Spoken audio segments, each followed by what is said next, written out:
Career పరంగా bad choices తీసుకుంటుందని శ్రీదేవిపై ఒక కంప్లైంట్ ఉంది. బాహుబలి చిత్రాన్ని కాదని దాని స్థానంలో తమిళ పులి చిత్రాన్ని ఎంచుకుని ఆమె పెద్ద పొరపాటు చేసింది.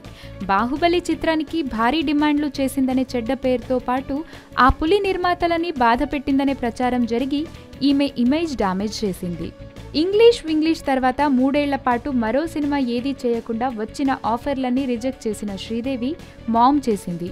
రేప్ విక్టిమ్ అయిన కూతురికి న్యాయం చేయడం కోసం ఒక తల్లి ఎంతటికి తెగించిందనే కథాంశంతో రూపొందిన ఈ చిత్రంలో శ్రీదేవి నటనకి మార్కులు పడుతున్నాయి, కానీ సినిమాని మాత్రం క్రిటిక్స్ తూర్పారబడుతున్నారు. ఇంతవరకు ఎన్నో చిత్రాల్లో చూసిన కాన్సెప్ట్ తోనే సినిమా చేయడంతో శ్రీదేవి అసలు ట్రెండ్ ఫాలో అవడం లేదని అంటున్నారు. రీసెంట్ గా వచ్చిన రవీనా టండన్ చిత్రం కూడా ఇదే కథతో తెరకెక్కింది. అది అట్టర్ ఫ్లాప్ అయింది. ఇప్పుడు శ్రీదేవి చిత్రానికి కూడా పెదవి విరుపులే వస్తున్నాయి. ఇలాంటి సినిమాలు క్రిటిక్స్ ని మెప్పిస్తే తప్ప బాక్సాఫీస్ వద్ద నిలబడలేవు. చూస్తుంటే లేడీ సూపర్ స్టార్ కి మళ్లీ పరాభవం తప్పెట్లు లేదు మరి.